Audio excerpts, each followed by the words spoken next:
The courtroom fell into a stunned silence as 8-year-old Benjamin walked to the witness stand, his small hand clutching something that made the stern judge's eyes widen in disbelief.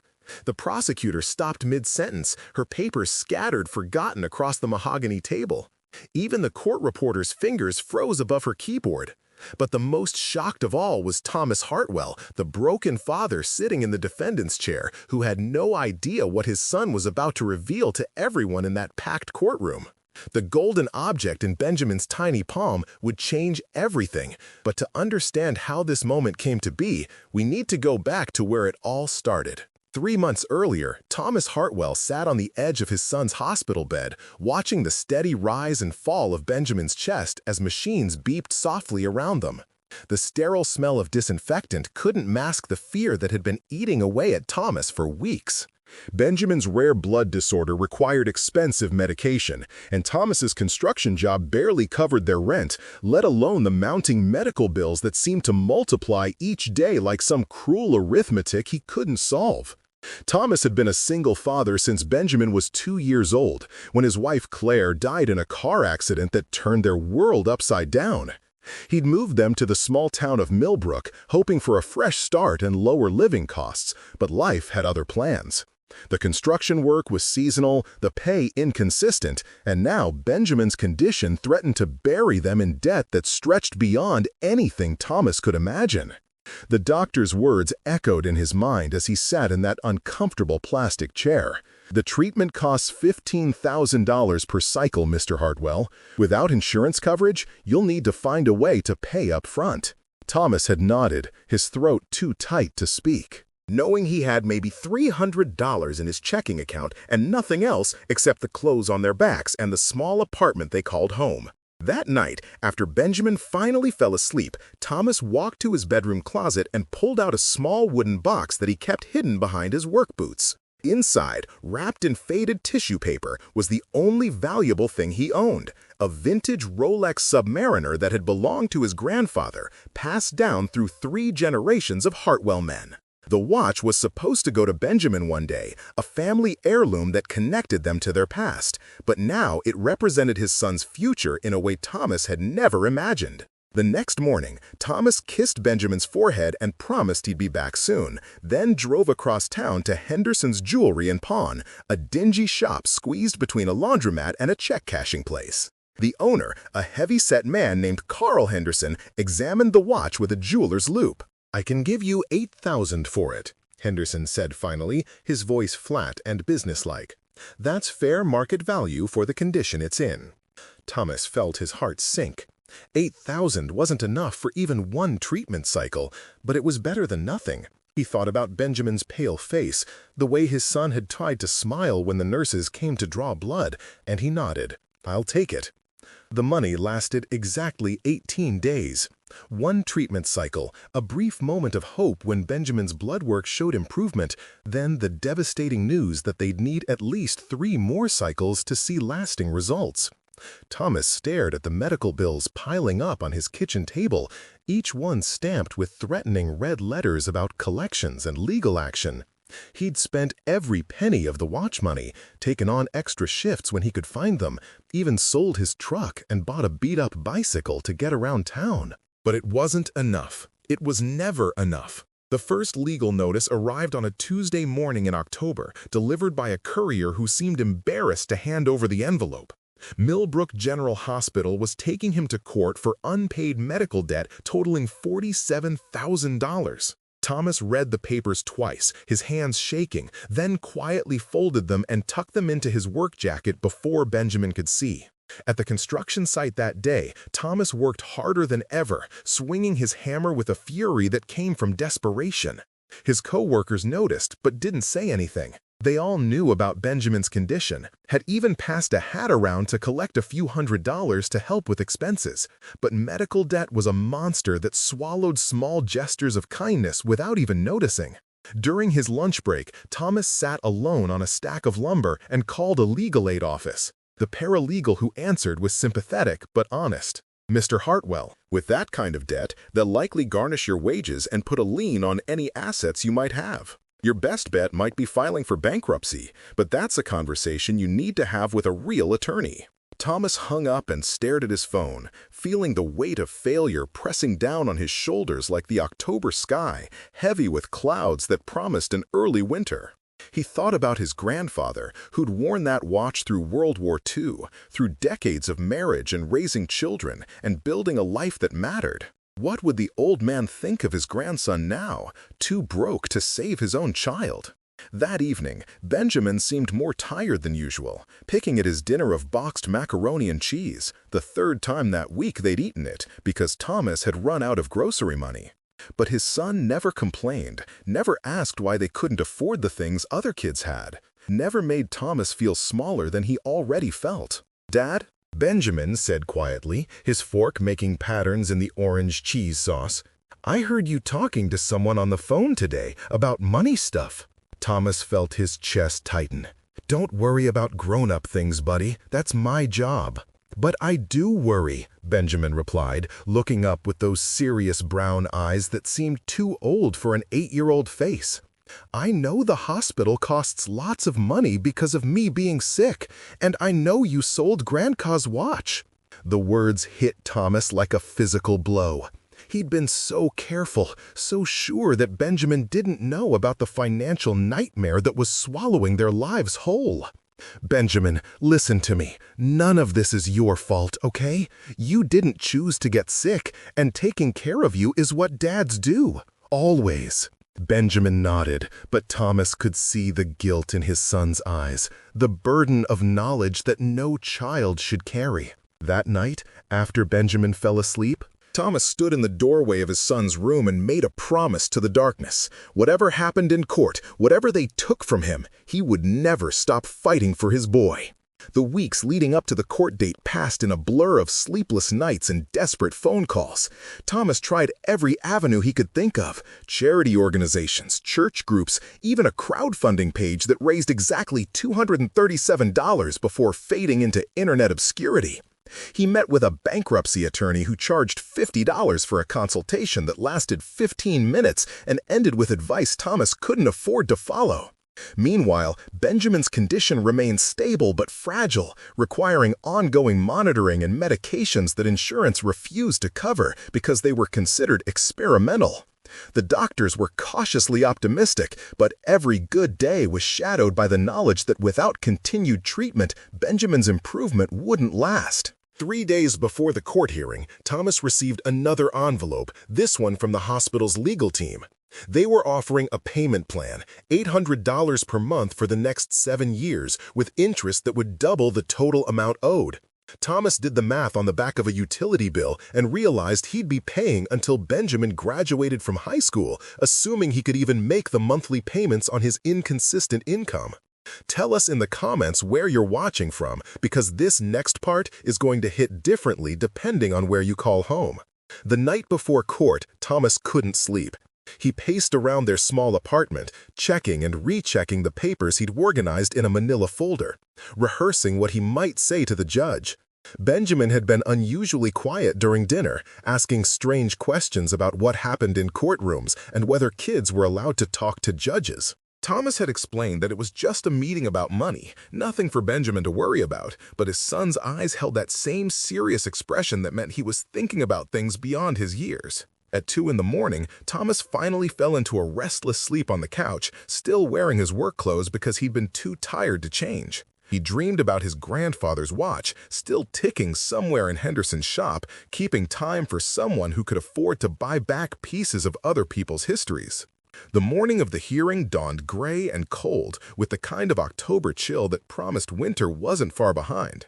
Thomas wore his only good shirt, a blue button-down that Claire had bought him for job interviews back when their biggest worry was finding steady work, not fighting for their son's life. Benjamin insisted on wearing his Sunday clothes too, a pair of khakis that were getting too short and a polo shirt that Thomas had found at a thrift store. "Why are you getting dressed up, buddy?" Thomas asked as he fumbled with his tie in the bathroom mirror. "You're staying with Mrs. Chen while I go to my meeting." "No," Benjamin said quietly from the doorway. "I want to come with you." Thomas turned around, surprised by the firmness in his son's voice. "Benjamin, courtrooms aren't places for kids. It's going to be boring, grown-up stuff about money and papers." "I want to come with you," Benjamin repeated, and something in his tone made Thomas pause. His son's face had that determined look that Thomas recognized from Claire, the expression that meant arguing would be pointless. Against his better judgment, Thomas found himself agreeing. Maybe it was because he couldn't bear the thought of facing this alone, or maybe it was because Benjamin rarely asked for anything. But 15 minutes later, they were walking into the Millbrook County Courthouse together, their footsteps echoing in the marble hallway like heartbeats. The courtroom was smaller than Thomas had expected, with wooden benches that reminded him of church pews and tall windows that let in weak autumn sunlight. A handful of other people sat scattered throughout the room, mostly lawyers and court staff, along with a few other defendants who looked as nervous as Thomas felt. Benjamin sat beside him in the front row, his legs swinging slightly because his feet didn't quite touch the floor. Judge Catherine Morrison entered at exactly 9 o'clock, her black robes rustling as she took her seat behind the bench. She was younger than Thomas had expected, maybe in her 40s, with graying hair pulled back severely and eyes that seemed to take in everything at once. The bailiff called the court to order, and Thomas felt his palms start to sweat. Case number 4792. Millbrook General Hospital versus Thomas Hartwell, the court clerk announced, and Thomas stood on shaking legs, his manila folder clutched in his damp hand. The hospital's attorney was a sharp-dressed woman named Patricia Wells, who spoke in crisp, professional tones about outstanding debt, payment obligations, and the hospital's right to collect what was owed. She presented charts and documents that reduced Benjamin's fight for life to numbers on a spreadsheet, cold calculations that made Thomas feel like he was drowning in an ocean of legal language he barely understood. When it was Thomas's turn to speak, he stood slowly, acutely aware of every eye in the courtroom watching him. He talked about being a single father, about construction work that didn't pay enough to cover medical emergencies, about selling his grandfather's watch and still coming up short. His voice cracked when he mentioned Benjamin's condition. The way his son never complained, even when the treatments made him sick, the impossible choice between his child's health and financial ruin. Judge Morrison listened without expression, occasionally making notes on the papers in front of her. When Thomas finished, she asked a few questions about his income, his assets, his attempts to secure financial assistance. Each answer seemed to dig Thomas deeper into a hole he couldn't climb out of. "Mr. Hartwell," Judge Morrison said finally, "I understand this is a difficult situation, but the hospital provided necessary medical care for your son, and they have a right to be compensated for that care.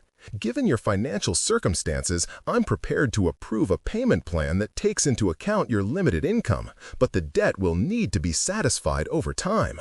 Thomas nodded, feeling the weight of 7 years of payments settling on his shoulders like a physical burden. He was about to sit down when Benjamin suddenly stood up beside him, his small hand reaching into his pocket. "Excuse me, Your Honor," Benjamin said in a clear, steady voice that carried across the silent courtroom. "I have something that belongs to my dad." The courtroom erupted in surprised murmurs as Benjamin walked toward the bench, but Judge Morrison held up her hand for silence. "Young man, this is highly irregular. Children don't typically address the court." "Please," Benjamin said, stopping in front of the judge's bench and looking up at her with those serious brown eyes. "This is really important. My dad doesn't know about this, but I think you need to see it." Judge Morrison glanced at Thomas, who was frozen in shock, then back at Benjamin.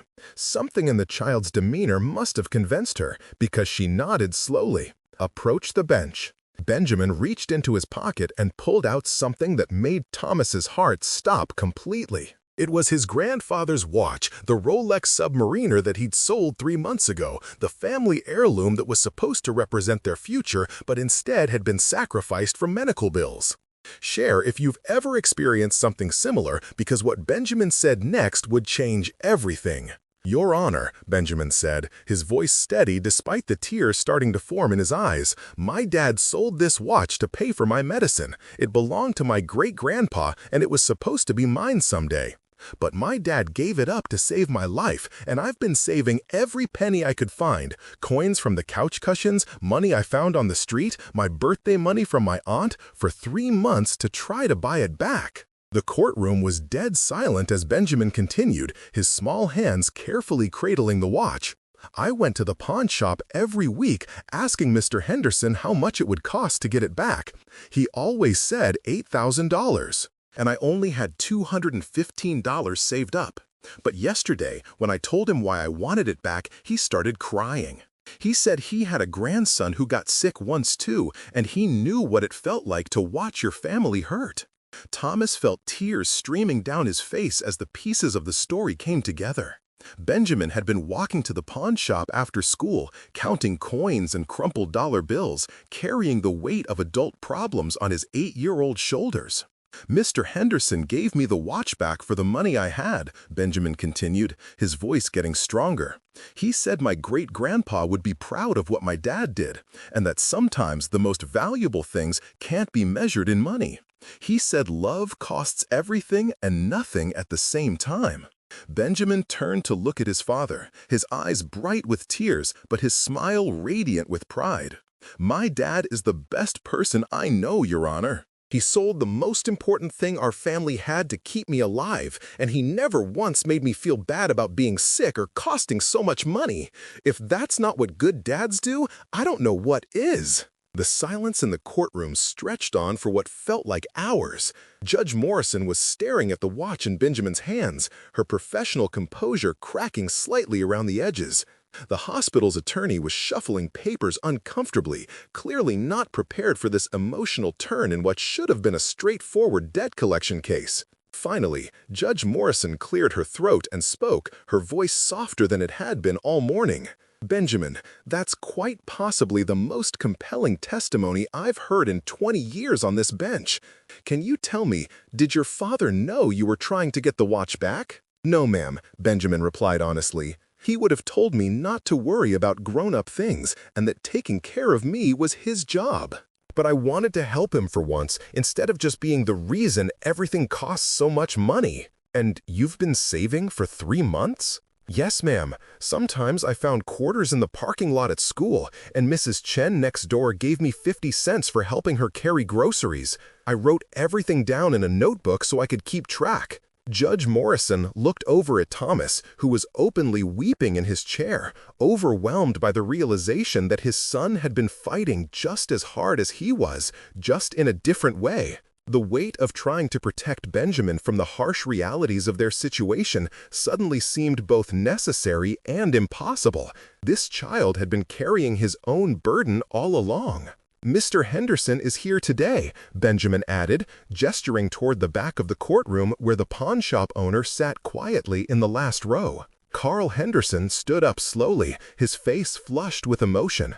"Your Honor, I've been in this business for 30 years, and I've seen a lot of people trade their treasures for cash when times get tough, but I've never seen anything like what this little boy did. He came into my shop week after week, counting out nickels and dimes, telling me about his dad who worked so hard and never complained about anything."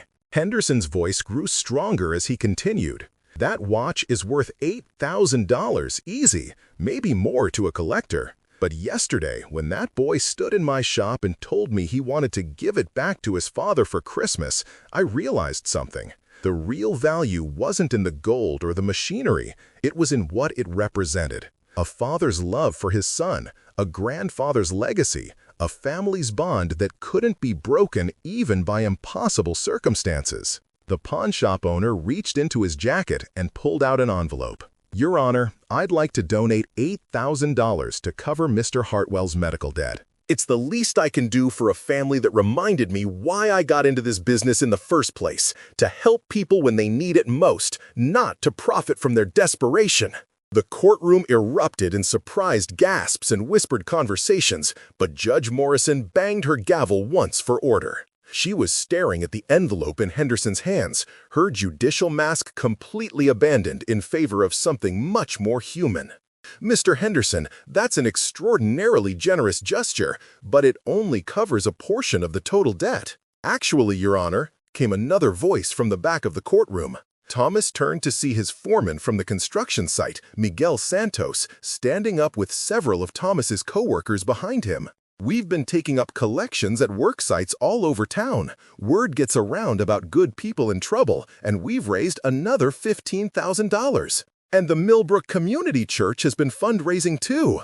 Added another voice, Pastor Williams from the church Thomas and Benjamin attended sporadically. We have another 8,000 from parishioners and community members who heard Benjamin's story. One by one, people stood up throughout the courtroom. Teachers from Benjamin's school, neighbors from their apartment building, even strangers who had heard about their situation through the small-town network that connected everyone in ways Thomas had never realized. The bailiff was frantically trying to count donations as envelopes and checks appeared from what seemed like every corner of the room. Judge Morrison sat back in her chair, clearly struggling to maintain judicial decorum in the face of what was unfolding before her. "This is highly unusual," she said finally, her voice thick with emotion. "I've never seen anything quite like this in my courtroom." Patricia Wells, the hospital's attorney, stood up hesitantly. "Your Honor, given the circumstances and the community support, Millbrook General Hospital would like to withdraw the lawsuit and forgive any remaining debt. We're a community hospital, and we've never wanted to destroy families in pursuit of payment. Sometimes, medical care requires more than just treating symptoms. It requires treating the whole person, including their financial well-being." The courtroom erupted in applause and cheers, but Thomas heard none of it. He was focused entirely on Benjamin, who was walking back to him with the watch extended in his small hands like an offering of love and redemption. "I got it back, Dad," Benjamin said simply, pressing the watch into Thomas's trembling fingers. "It belongs to our family. Mr. Henderson says Great-Grandpa Spirit is probably watching, and he'd want you to have it back." Thomas pulled his son into a fierce hug, the watch pressed between them, its steady ticking a heartbeat that connected past, present, and future in ways that no amount of money could ever measure. The courtroom around them faded away until it was just father and son holding each other and holding on to the proof that love really could move mountains, or at least move the hearts of people who remembered what it felt like to be human. Would you have done the same in Benjamin's place? Let us know in the comments, because what happened next proved that sometimes the smallest voices carry the biggest truths. Judge Morrison waited for the noise to die down before speaking again, her voice carrying the weight of 20 years on the bench, but also the warmth of someone who had just witnessed something that would stay with her forever. "Benjamin," she said, addressing the 8-year-old directly, "what you did today took courage that most adults never find. You saw your father sacrificing everything for you, and instead of feeling guilty or helpless, you found a way to give back. That kind of love and determination is exactly what families are built on." She turned her attention to Thomas, who was still holding Benjamin close, both of them crying freely now. "Mr. Hartwell, you raised an extraordinary son. In my experience, children who show this level of compassion and resourcefulness usually learn it from watching their parents. You may have felt like you were failing, but everything I've seen today tells me you've succeeded in the most important job any person can have." The judge's voice grew stronger as she addressed the entire courtroom. "What we've witnessed here today is proof that communities still exist, that people still care about their neighbors, and that love really can overcome impossible circumstances. This case is dismissed with the court's gratitude to everyone who participated in this remarkable demonstration of human decency." As the gavel came down one final time, Thomas felt a weight lift from his shoulders that he'd been carrying for so long he'd forgotten what it felt like to stand up straight. The medical debt was gone, the lawsuit dismissed, and his grandfather's watch was ticking steadily against his chest, right over his heart where it belonged. But more than that, he'd learned something about his son that filled him with a pride so fierce it took his breath away. Benjamin hadn't been the burden Thomas had feared he was becoming. He'd been a partner all along, fighting the battle from his own 8-year-old foxhole, armed with nothing but love and determination and a coffee can full of saved coins. The crowd in the courtroom slowly dispersed, but not before dozens of people approached Thomas and Benjamin to share their own stories, offer continued support, and marvel at what they'd witnessed. Carl Henderson, the pawn shop owner, pressed his business card into Thomas's hand with a promise that if they ever needed anything at all, he would be there to help. Miguel Santos clapped Thomas on the back and told him that word had already spread to construction sites throughout the county, and job offers would be coming his way from contractors who valued workers with character over workers with connections. Pastor Williams extended an invitation to Sunday dinner that Thomas found himself accepting for the first time since Claire died. As they finally walked out of the courthouse into the afternoon sunshine, Benjamin slipped his small hand into his father's larger one and looked up with a smile that seems to contain all the wisdom in the world. "Dad," he said thoughtfully, "do you think Great-Grandpa would be proud of what we did today?" Thomas stopped walking and knelt down to Benjamin's level, the watch warm in his pocket and his heart full of something that felt like hope for the first time in months. "Benjamin, I think your great-grandfather would be amazed by both of us." He passed down this watch thinking it would be the most valuable thing he could give to his family, but today we learned that the real treasure was already inside us all along. "What do you mean?" "Love, buddy. The kind of love that makes you sell your most precious possession to save someone else's life. The kind of love that makes you save every penny for 3 months to give that person back their happiness. That's the inheritance that really matters, and it's something no one can ever take away from us." Benjamin nodded seriously, then brightened with the resilience that had carried him through months of medical treatments and uncertainty. "So we're rich after all?" Thomas laughed, the sound echoing off the courthouse steps and carrying on the autumn wind like a promise of better days ahead. "We're the richest people in the world, Benjamin.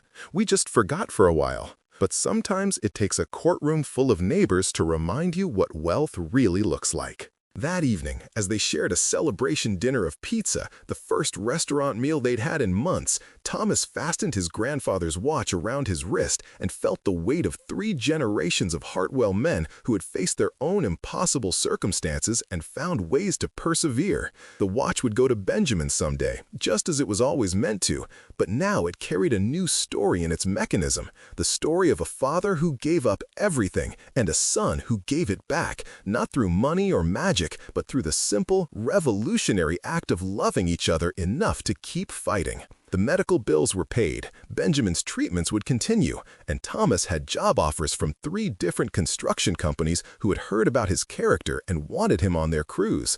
But more than any of that, they had learned something about themselves and their community that would sustain them through whatever challenges lay ahead. Family isn't just about blood relations or genetic connections. It's about the people who choose to stay when things get difficult, who show up when you need them most, and who remind you that your value as a human being isn't measured by your bank account or your possessions, but by the love you give and the love you inspire in others.